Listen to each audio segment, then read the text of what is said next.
একটি রোদ ঝলমল শুভ সকালের শুভেচ্ছা রইল তোমাদের। চলে এসেছি ব্যালকনিতে।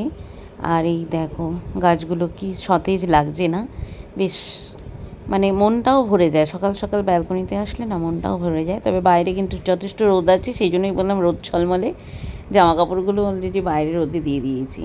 আজকের থেকে সকলেরই খুব আনন্দের দিন। তার কারণ হচ্ছে আজকের থেকে কাউন্টডাউন শুরু, বা পুজো শুরু বলতে পারো।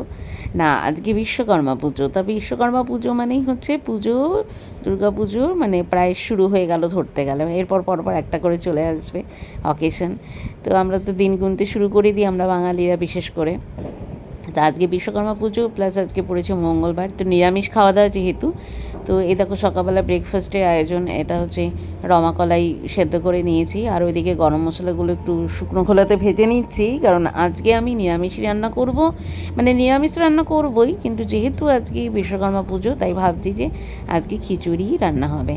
তো সেই খিচুড়ি রান্নার হবে এবং আলুর দমও করবো। সেই জন্য এই দেখো ডাল ভিজিয়ে রেখেছি, মানে ডালটাকে আগে যেমনটা করে আর কি, শুকনো কলা ভিজিয়ে রেখেছি। আর এদিকে ব্রেকফাস্টটা দিয়ে দিলাম সবাইকে, মুড়ি আর রমাকলাই, যেটাকে লোবিয়া বলে, লোবিয়া। আর এদিকে আলুগুলোকে একটু ডুমো ডুমো করে কেটে এয়ার ফ্রায়ারে ভেজে নিয়েছি। যেহেতু আমার অল্প তেলে রান্না, তোমরা সকলেই জানো, তাই এয়ার ফ্রায়ারে ভেজে নিয়ে যে কড়াইতে অল্প তেল দিয়ে দিলাম। আর এদিকে ফুল টুল আনা হয়ে গেছে, পুজো যেহেতু গাড়ি আছে এবার, সেই জন্য কোনোবার আমরা বিশ্বকর্মা পুজো করি না, বা এবারও সেভাবে করছি না। এই দেখো গরম মশলাটাই যে গুঁড়ো করে নিয়েছি, এবারও সেভাবে করছি না, কিন্তু যেহেতু মানে নতুন অতিথি আমাদের গাড়িটা রয়েছে, তো যাই হোক সেই কারণে সামান্য কিছু পুজো তো দিতেই হবে। আর এই দেখো এদিকে আলুদমটা হয়নি, মানে এই ঝোলটা শুকিয়ে গেলেই হয়ে যাবে। আর এদিকে সবজিগুলোকে একবার ইয়ে করে নিচ্ছি, সেদ্ধ করে নিয়েছি অল্প, নিয়ে তারপরে করব। আর এটা এসে সব কিছু দিয়ে খিচুড়ি বানানো হবে। এগুলোকে একটু সেদ্ধ না, এগুলোকে একটু এয়ার ফ্রায়ারে ফ্রাই করে নিচ্ছি।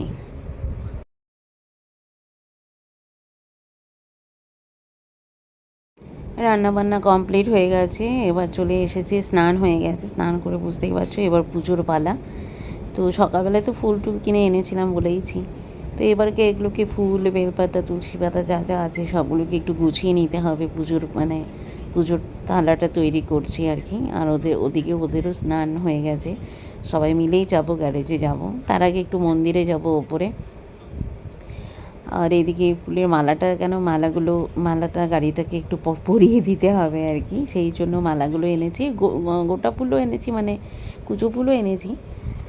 মোটামুটি গোছানো হয়ে গেছে, একদিকে ফুল মালা, আর ওইদিকে নারকেল নিয়ে এসেছি, নারকেল তো লাগেই, কলা, গোটা ফল, মিষ্টিও রয়েছে, ধূপকাঠি, এগুলো সব জোগাড় করে নিয়েছি।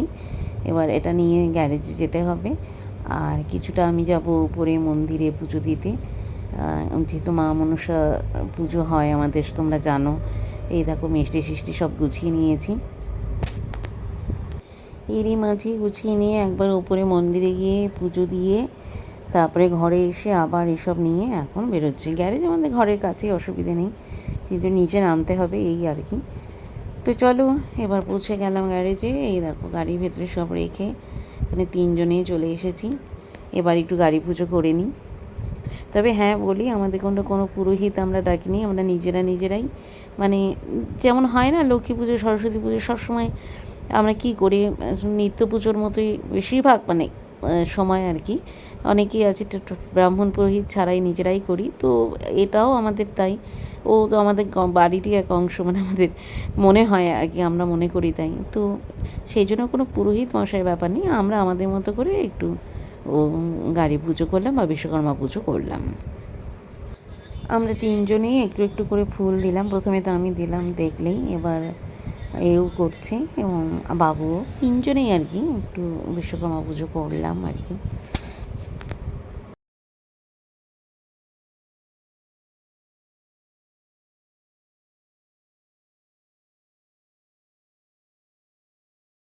আর যে নারকেলটা নিয়েছিলাম, এই দেখো নারকেলটাও এখানে একভাবে ফাটে গিয়ে এই জলটা গাড়ির চারটা চাকায় আর কি দিয়ে দেওয়া হলো।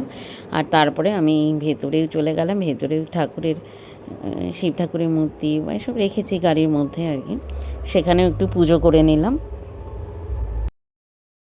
পুজো দিয়ে চলে এসেছিলাম ছাদে, মানে বাড়িতে ফিরে এসে ছাদে চলে গেছি। আজকে যেহেতু বিশ্বকর্মা পুজো, আকাশে প্রচুর ঘুড়ি উঠছে। তো আমাদের ছাদেও এই যে দেখো আমাদের বিল্ডিংয়ে বিভিন্ন কয়েকজন আর কি বাচ্চা, ওরাও চলে গেছে ছাদে। তো ডেকে নিল, তো আমরাও গেলাম, গিয়ে একটু ঘুড়ি ঠুড়ি ওড়ালাম। ওড়ানোটা তো বড় কথা না, বড় কথা দেখতে ভালো লাগে বাচ্চাগুলো উঠছে। এবং এখানে ক্যামেরায় আসছে না, মোবাইলে ক্যামেরায় প্রচুর আকাশে প্রচুর ঘুড়ি উঠছিল। আমি চেষ্টা করলাম কিন্তু হয়তো এলো না, ঠিক তোমরা দেখতে পারলে না, মানে আমি কিন্তু দেখছি। তবে আকাশটা আজকে আবার মাঝখানে একটু, যখন আমরা গ্যারেজে গেলাম পুজো দিতে, তখন কিন্তু আকাশ অন্ধকার হয়ে এসেছিলো, প্রায় বৃষ্টি নামে নামে ঝড় নামে নামে এইরকম আর কি। তো এখন আবার শরতের আকাশ দেখা দিয়েছে, আর আকাশে প্রচুর এই দেখো মাঝে মাঝে এই মেঘ। তো আকাশে প্রচুর ঘুড়ি উঠছে, সবটা এই ক্যামেরা বন্দি মানে মোবাইল বন্দি করা গেল না, তবে ভীষণ এনজয় করলাম। এই দেখো এই বাচ্চাগুলো আছে, আমিও আছি, সবাই মিলে, মানে বড়রাও আছে, শুধু বাচ্চারা আছে তা নয়, সবাই মিলে অনেকক্ষণ ঘুড়ি টুড়ি ওড়ালাম। তারপরে ঘুড়ি উড়িয়ে তারপরে আমরা ঘরে এসেছি। এই দেখো বেশ মজা হচ্ছে। স্নানের আগে সবটাই রান্না করেছিলাম, কিন্তু খিচুড়িটাই রান্না করিনি, ইচ্ছে করেই করিনি, যে গরম গরম খাবো বলে। তো ছাদে যাওয়ার আগে খিচুড়িটা বসিয়ে দিয়ে গেছিলাম। তারপরে ওখানে ঘুড়ি টুড়ি ওড়ানো দেখে তারপরে এসে দেখি এটাও প্রায় হয়ে গেছে। আর এখানে একটু কুমড়োর বড়া করব বলে বেসনও গলিয়ে রেখেছি, এগুলো দিয়ে একটু কুমড়োর বড়া ভেজে নিচ্ছি, ব্যাস। এবার আমার অনেকগুলো বড়া ভাজা হয়েও গেছে, এবার এটা ভাজলেই খেতে শুরু করে দেবো। আলুর দমটম তো আগেই রান্না করেছি, তোমাদের দেখালামই। এই দেখো খাবার রেডি, এবার রেডি করে ফেলেছি খিচুড়ি, আলুর দম, মানে কুমড়োর বেসন দিয়ে করা। তো ভীষণ ভালো লেগেছে খাওয়াটাও জমে গেল। একদম মঙ্গলবার পুজো, আর পুজোর মধ্যে খিচুড়ি হলে বেশ ভালো লাগে, তাই না? বেশ খাওয়াটা বেশ জমে গেল। তো ভালোই কাটলো আজকের দিনটা। তোমাদের কেমন কাটলো অবশ্যই কমেন্ট করে জানাবে।